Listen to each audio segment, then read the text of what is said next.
bem com vocês? Bom estarmos reunidos de novo para... Liga para nós, por gentileza. Isso. Para estudarmos juntos a palavra de Deus, que é o mais importante. Veja, por incrível que pareça, o mais importante aqui não é a pessoa que está ao lado. O mais importante aqui não é o ser humano que vai dizer o que precisa ser dito. O mais importante hoje à noite é o que este livro vai dizer. Amém? Sempre é assim o propósito das nossas reuniões. Eu passei no grupo da liturgia o tema dessa noite para projetar aqui. É possível aí de cima? Eu não consigo ver vocês. É possível, sim ou não?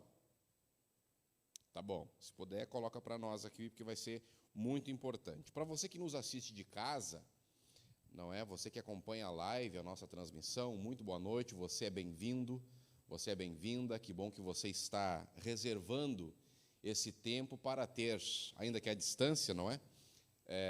Um encontro com Deus. Você sabe que quando você clica no seu celular, você tem um cardápio numeroso de muitas pessoas pregando um pretenso evangelho, uma falsa mensagem, algo que está muito distante do padrão standard que Deus nos apresenta a partir da sua palavra. Mas aqui nesta igreja, deste púlpito, você não vai estar ouvindo a história da carochinha. Você não vai estar ouvindo a respeito de um mito contado por quem quer que seja. O nosso propósito é levar para dentro da sua casa ou para o lugar onde você estiver a pura e simples palavra de Deus. Então, que Deus te abençoe poderosamente. Vamos ao tema? Você pode abrir a Bíblia em Eclesiastes, no livro de Eclesiastes, no capítulo 9 e no verso 5. E eu quero dizer a vocês que esse tema, eu pelo menos no segundo semestre do ano passado até dezembro do ano passado, eu pelo menos ministrei umas 2 ou 3 vezes dentro desse tema aqui na igreja.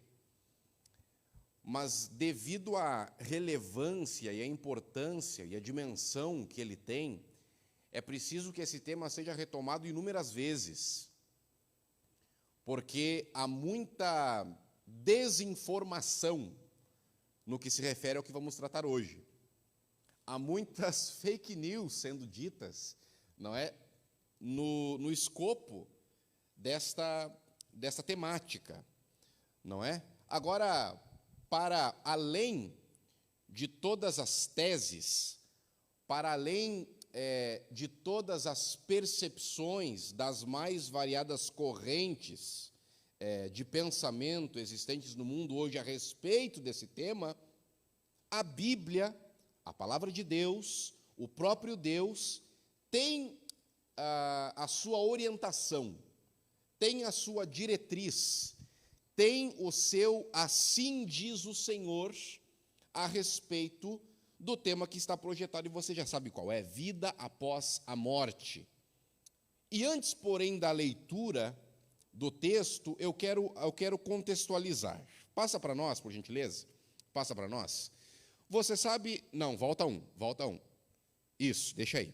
Você sabe que quando nós falamos de vida após a morte, nós podemos classificar, ou nós podemos colocar esse tema pelo menos dentro de 3 macrovisões. Ou seja, existem pelo menos 3 grandes correntes de pensamento, dizendo cada uma delas algumas coisas a respeito deste tema, vida após a morte. Por exemplo, nós temos a visão católica para a vida após a morte. Nós temos a visão protestante evangélica a respeito da vida após a morte. E nós temos a visão espírita kardecista a respeito deste tema. Ora, o que seria a ideia fundamental desta temática? A ideia fundamental é que existe uma entidade que se desprende do nosso corpo quando nós morremos. E esta entidade, ela sai caminhando ou vagando por lugares que são descritos nessas visões, e alguns também defendem que esta entidade que se desprendeu de nós no fenômeno morte consegue contatar nós que estamos vivos. Então, para esmiuçar aqui esses grandes três pontos de vista a respeito da vida após a morte, a visão católica, por exemplo, diz que existe um céu, existe um inferno, existe um purgatório e existe um limbo. Segundo essa visão, quem fez o bem na terra, quem praticou boas obras na terra, quem foi um cidadão moralmente justo, correto na terra, ascende ao céu quando morre. Se a pessoa teve um comportamento, Elisete, diferente disso, ela vai para um lugar antagônico ao céu. Ela vai para um lugar de martírio, ela vai para um lugar de tormento, ela vai para um lugar onde ela vai lá pagar por todos os pecados, todos os erros e tudo aquilo que cometeu que foi nocivo à sociedade, à sua família, não é, ao seu ciclo de relações, enfim. A pessoa fez alguma coisa ruim e viveu isto durante toda a sua vida de uma forma errônea, ela vai cair no inferno para ser atormentada. Agora, existe um lugar que é o meio termo, porque nem todo mundo consegue ser perfeito o tempo inteiro. Então, para estes que foram um pouquinho bom e um pouquinho mal também ao mesmo tempo, nós temos um lugar intermediário, que é o purgatório. Aí você morre, você não foi nem muito bom nem muito mal, você foi aquele elemento mais ou menos. Você vai para o purgatório para você se purificar de toda aquela sujeira que você carregou, que você fez. E aí, depois que você já se arrepender, depois que você constatar que realmente não foi legal o que você fez, e você se arrepender de tudo, aí você está preparado, você está cacifado para ir para o céu. O purgatório é um lugar de arrependimento, é um lugar de remissão para que você possa ascender para o céu. Mas também existe o limbo. O limbo é o lugar onde as crianças que não tiveram a condição de entender tudo isso ficam esperando um dia em que ascenderão também para o céu. Isso é o que diz a visão católica, mas nós temos também a visão protestante evangélica.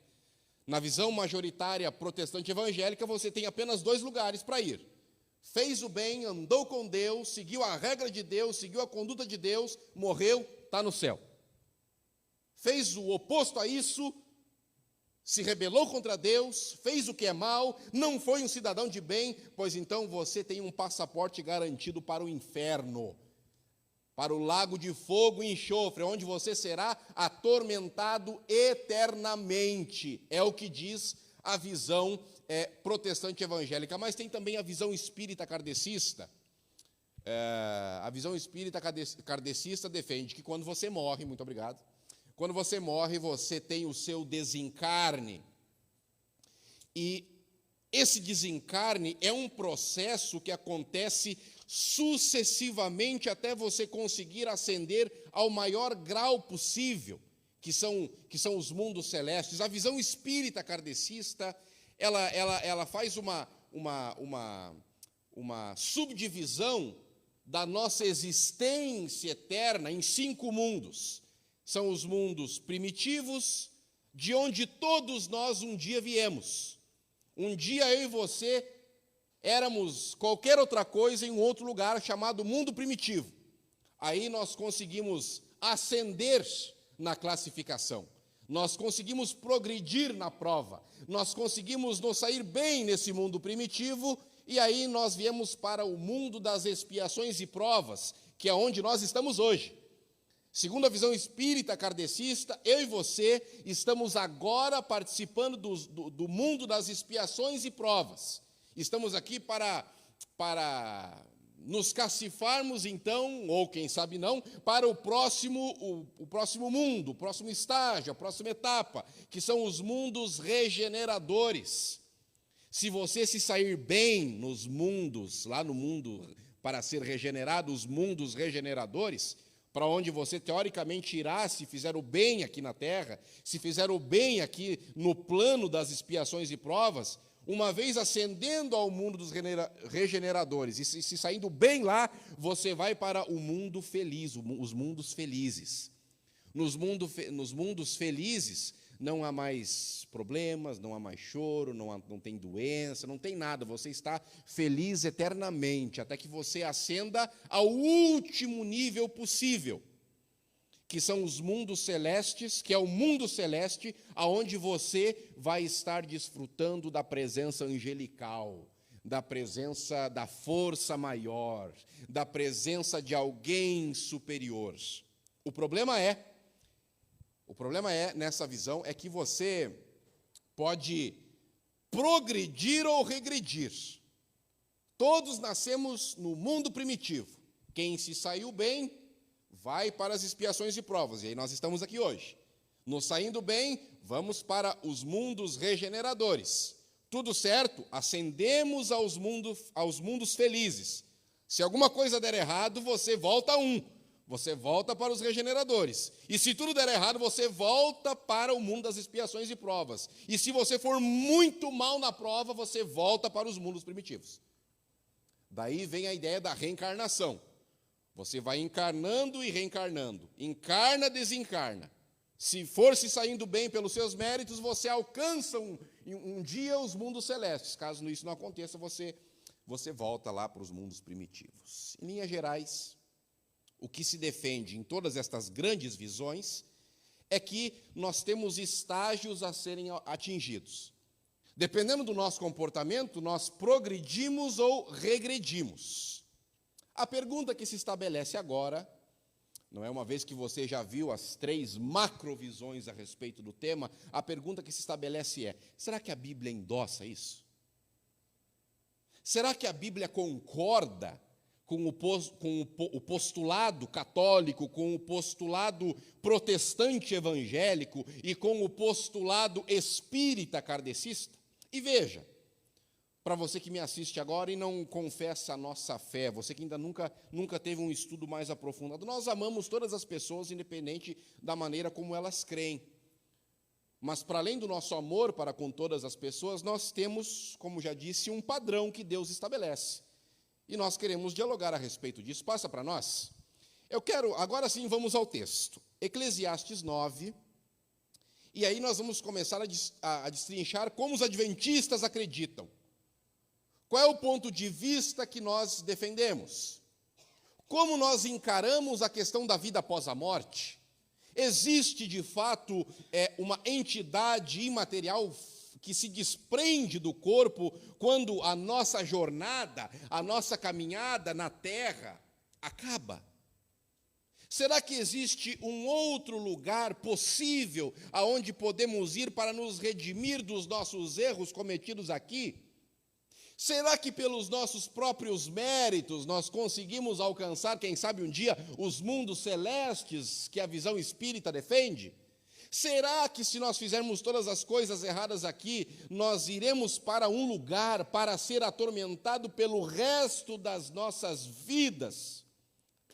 O que será que a Bíblia diz a respeito? Pois bem, abrem Eclesiastes 9, verso 5, e nós vamos começar a responder segundo o que a Bíblia diz. Olha o que diz lá. Porque os vivos sabem que vão morrer. Os vivos sabem que vão morrer, mas os mortos não sabem de nada. Nem tampouco terão recompensa, porque a sua memória jaz no esquecimento. Vamos ao verso 6. Amor, ódio e inveja, para eles não existem mais, para sempre não têm eles parte em coisa alguma do que se faz debaixo do sol.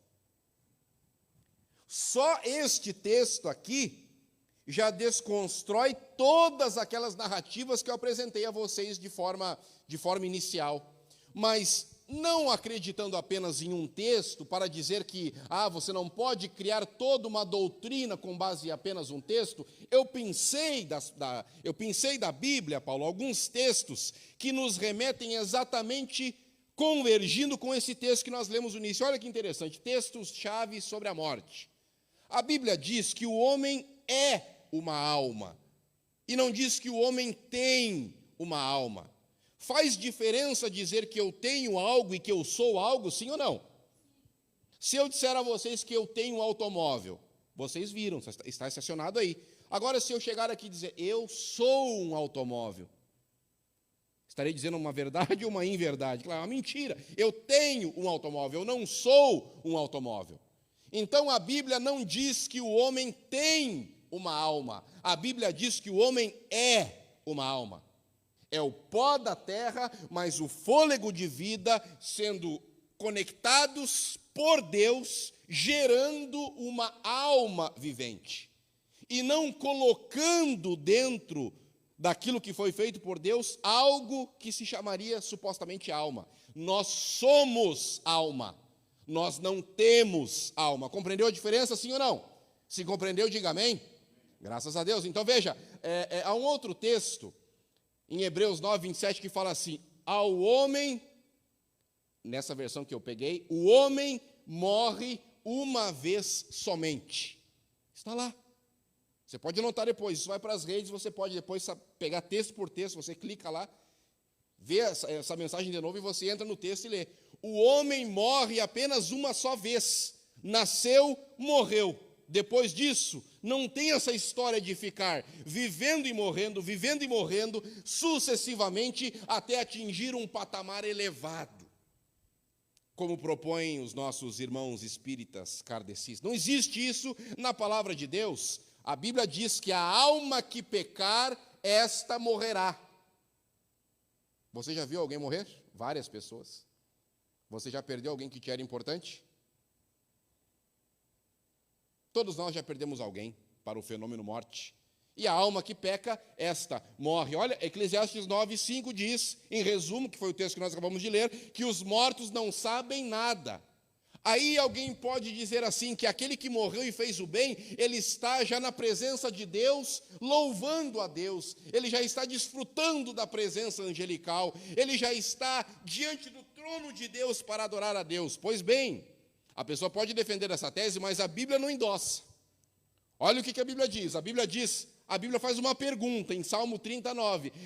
A pergunta é, porventura te louvará o pó? Porventura te louvará o pó? Então veja, se o próprio autor bíblico, inspirado por Deus, pergunta se o pó pode adorar a Deus, como a gente pode querer afirmar que aquele que morre já está na presença de Deus, adorando a Deus? Se a Bíblia, que é nosso manual e regra de fé, diz, perguntando, olha, o pó pode adorar a Deus? Você entende a relação que a Bíblia faz com o fenômeno morte? Veja, olha o que é Eclesiastes 9:10. Veja, Eclesiastes 9:10, para aqueles que acreditam que há uma vida pós o fenômeno morte, olha o que diz. Na sepultura não há. Olha o que não existe na sepultura. Na sepultura não há trabalho, não há obra nenhuma, não há sabedoria e não há ciência. Ou seja, os mortos não estão trabalhando, os mortos não estão construindo nada, os mortos não sabem nada, eles não têm ciência de nada. Segundo o que a Bíblia diz, Salmo 115, 17 diz que os mortos não louvam ao Senhor. E veja, João 11, 25, aí é o próprio Jesus falando. Ele fala assim, ó, quem crê em mim, ainda que morra, viverá. Quando Jesus diz assim, olha, aquele que acredita em mim, ainda que morra, viverá outra vez, ele está dizendo que mesmo as pessoas que creem nele passarão pelo fenômeno morte. Quem crê em mim, ainda que morra, viverá outra vez no futuro, é o que ele está dizendo. No texto você não verifica Jesus dizendo, quem crê em mim, morrendo, reencarnará. Você não encontra isso sendo dito no texto. Eu acho que esses textos aqui são muito contundentes, são muito claros. mais claro como a luz do sol, ao meio-dia. Não tem para onde correr. Você não tem como defender uma tese estranha à palavra de Deus depois que você se encontra com esses textos que nós lemos. Passa para nós. Agora, existem algumas doutrinas bíblicas fundamentais que são unanimidade na cristandade, que se conflitam com a ideia de vida após a morte. São elas: a doutrina da ressurreição dos mortos. Jesus disse, acabamos de ver, quem crê em mim, ainda que morra, viverá. Quando este que creu em Jesus morreu, voltará a viver, quando os mortos forem ressurretos. E quando isso vai acontecer? Ora, exatamente quando Jesus voltar, segundo a sua palavra. Se a pessoa que morre já vai para Deus, qual é a necessidade de a Bíblia apresentar a ressurreição de mortos? Se a pessoa que morre já vai para Deus, por que Jesus voltaria para resgatar essas pessoas, uma vez que elas morrendo já foram para Ele? Não parece um tanto contraditório você acreditar na reencarnação, no purgatório, no céu imediato, no inferno imediato, logo depois do fenômeno morte, se a Bíblia fala que Jesus voltará para buscar e dar ressurreição àqueles que morreram acreditando nele? É algo totalmente contraditório. Agora uma outra coisa. Quando eu digo que alguém, ao morrer, sendo muito mal, vai para o inferno para pagar durante toda a eternidade pelos erros que ela cometeu aqui, eu estou admitindo que essa pessoa terá uma vida eterna para poder pagar eternamente pelos seus erros. Mas a pergunta é: quem terá vida eterna? Os que aceitaram Jesus Cristo ou os que fizeram maldades, estruparam criancinhas? Aqueles que traficaram drogas, aqueles que, aqui em Alvorada, um tempo atrás, teve aí um pai que matou os 4 filhos aqui, próximo de nós. A Bíblia não apresenta vida eterna para que você seja atormentado eternamente pelos seus erros. Ora, dizer que alguém será atormentado eternamente é a mesma coisa que dizer que essa pessoa terá vida eternamente para ser maltratada lá nesse suposto lugar. Então há uma contradição fundamental nessas ideias. Uma outra coisa, nós acreditamos que o motivo da nossa salvação são os méritos de Jesus. Nós acreditamos que nós somos salvos, não é porque nós temos algum mérito, é porque Jesus tem um mérito fundamental. Ele quem nos justifica. Agora, quando, à semelhança dos espíritas, eu digo que se eu fiz o bem, eu vou para o céu. Se eu fiz o mal, eu vou para o inferno. E se eu fui mais ou menos, eu fico no purgatório, ou no limbo, qualquer lugar desse, para me purificar de novo, eu estou tirando os méritos de Jesus e colocando os meus méritos como chave para a minha ascensão ou regresso. Você percebe que existem muitas doutrinas ao redor da Bíblia que desconstroem, ainda que de forma indireta, a teoria, o postulado da vida após a morte. A doutrina da santificação, a doutrina do extermínio do mal, um dia completo. Você sabe, olha só. Você percebeu como o nosso mundo é mau? Você percebeu a patifaria que está se tornando a sociedade?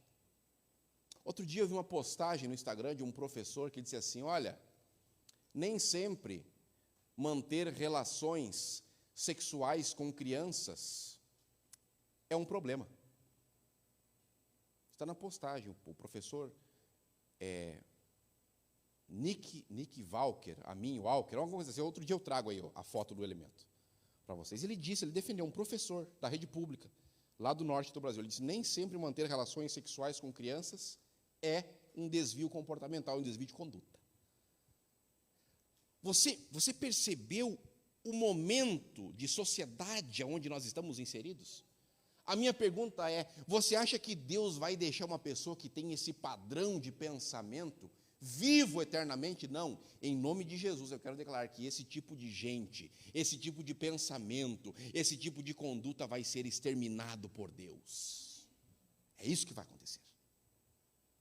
não tem vida eterna, não tem segunda chance depois de você ter recusado aqui todas as oportunidades que você teve. E, por final, a doutrina da imortalidade da alma, que é a que eu estou defendendo aqui. A alma morre. Porque todas as pessoas que pecam morrem. E agora eu tenho algumas perguntas. Passa para nós encerrarmos. Preciso de 5 minutos. Me dá um sim ou não? Tá bom.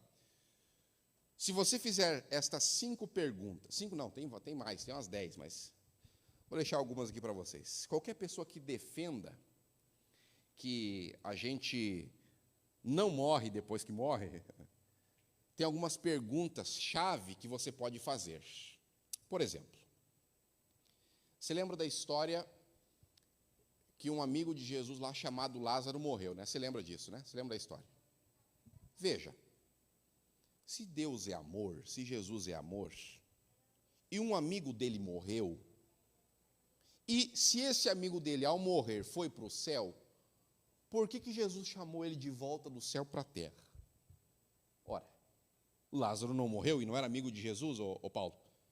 Aí, então quer dizer que Jesus estragou o lar do Lázaro, tirando ele do céu, dizendo, Lázaro, vem para fora. Por que Jesus ressuscitou Lázaro, se Lázaro, depois da morte, já tivesse ido direto para Deus?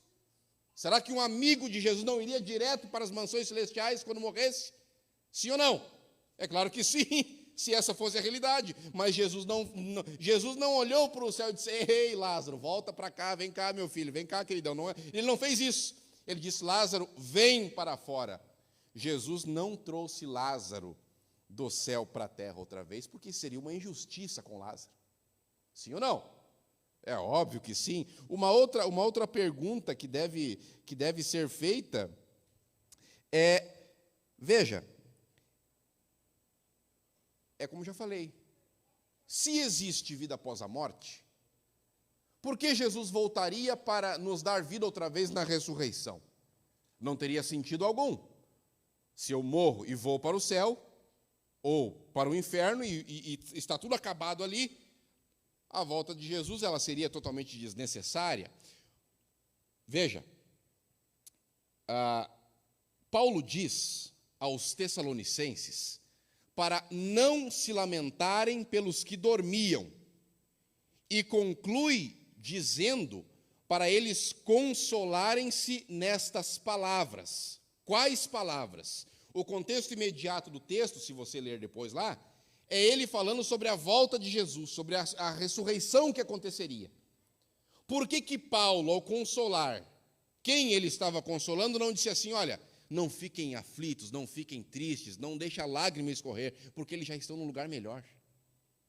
Paulo não disse que aqueles que se foram estariam num lugar melhor. Ele apontou para o fenômeno morte, apontando para o dia da ressurreição, aonde aqueles que estiverem com Deus receberão a recompensa. Aqueles que estiveram com Deus. Veja, você lembra daquele texto que Jesus fala assim, porque eu vou subir e vou preparar moradas para vocês, e depois que elas estiverem prontas, eu volto para buscar vocês, para nós estarmos durante toda a eternidade juntos. Você lembra disso, né? Eu vou preparar-vos um lugar. Ora, se ele foi preparar lugar e depois vai voltar para nos levar para morar nesse lugar, já não deveria o lugar estar pronto para cada um de nós, para quando morrêssemos, irmos para lá? Porque ele foi preparar lugar e voltará para nos buscar, para nos levar para esse lugar. O lugar já não deveria estar nos esperando quando nós fôssemos envelopados num paletó de madeira aqui, colocados na sepultura, aí desencarnou Gasparzinho e já estou indo direto para minha casa. Não deveria ser assim? Claro que não, Jesus disse que não seria assim. A Bíblia fala sobre um lago de fogo e enxofre sobre a terra. Lá em Apocalipse você encontra um lago de fogo e enxofre que vai se estabelecer aqui na terra para acabar com tudo que há, para que esse lugar aqui seja restaurado à semelhança do que Deus espera. Mas a Bíblia não fala que esse lugar vai arder eternamente e não fala que ele está em outro lugar ardendo já hoje. Haverá um dia em que tudo vai passar, tudo vai ser acabado, vai ser reconstruído por Deus. Esse lugar não está vivo, ativo agora, hoje. A Bíblia coloca este lugar no futuro e não no agora. O que faz toda a diferença. E Jó disse que veria o seu Redentor. Jó disse assim: porque eu sei que meu Redentor vive, e em minha carne eu o verei. Por que Jó disse que veria o seu Redentor em sua carne? Quando esse Redentor se levantasse sobre a terra, se ele já pudesse ver este Redentor fora da carne quando ele ascendesse ao céu. Porque eu sei que o meu Redentor vive e por fim se levantará sobre esta terra, e eu, em minha carne, com os meus olhos verei. Porque ele não disse: agora estou indo para lá para me encontrar com Deus, etc, etc, etc, etc, etc. Pessoal, encerramos por aqui a defesa da tese. Agora nós vamos encerrar. E a pergunta que eu gostaria de fazer é a seguinte: você já perdeu alguém? Aqui nessa igreja nós podemos enumerar um punhado de pessoas. Eu perdi minha mãe em 2008. Foi bem no domingo do Dia das Mães, perdi minha mãe em 2008. Foi. Nunca esqueço. Foi do sábado para o domingo, né? Foi bem ali, na transição. Eu fui pregar numa igreja na sexta, fiquei lá e aí só voltei para casa no sábado à noite com a ligação do meu pai: vem para casa que a tua mãe não está bem. Quando eu cheguei, ela já estava morta no sofá. Teve um infarto fulminante. Isso foi em 2008, no Dia das Mães. Aí, em 2017, meu pai faleceu. Eu já contei aqui a história, você já conhece. Mas eu já vi aqui nessa igreja alguns outros velórios. O da Silvana, por exemplo. Triste demais. Ela lutou durante, 10 anos, né? Não foi isso? Contra um câncer. No final, ela descansou no Senhor. Eu vi aqui, nós nos despedimos dele, do teu pai, e nós já perdemos aqui muitas pessoas. O Misso, né? Perdemos aqui também, o esposo da Márcia, do pai do Diego, enfim. Mas sabe, trabalhando essa reflexão bíblica aqui, o Espírito Santo sussurrou alguma coisa ao meu ouvido e disse assim: olha, nós não podemos fazer mais nada por aqueles que se foram, nada. O destino deles já está traçado. Mas o que nós podemos fazer? Nós podemos trabalhar por aqueles que ainda estão vivos. Nós podemos dizer que Jesus os ama enquanto eles ainda estão vivos. Nós podemos abrir a nossa boca para falar a verdade a respeito dos temas de Deus enquanto ainda estamos vivos. Porque depois não há mais o que ser feito. E há uma outra coisa para encerrarmos de fato. O dia de aceitar Jesus é hoje. É agora. Muitas pessoas vivendo longe de Deus, muitas pessoas fazendo as coisas mais horríveis que já citamos aqui, muitas pessoas se entregando à bebida, se entregando às drogas, mas esta palavra está sendo aberta diante de você hoje, para você que me assiste. E ela diz que não há uma segunda oportunidade, Elisete. A oportunidade é agora. O dia é hoje. Se hoje você ouvir a voz desta palavra falando contigo, o conselho é: não endureça o seu coração, porque nós não sabemos quantos dias nós temos mais.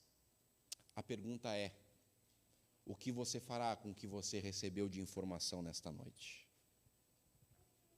Você que me assiste, hoje é o dia da reconciliação.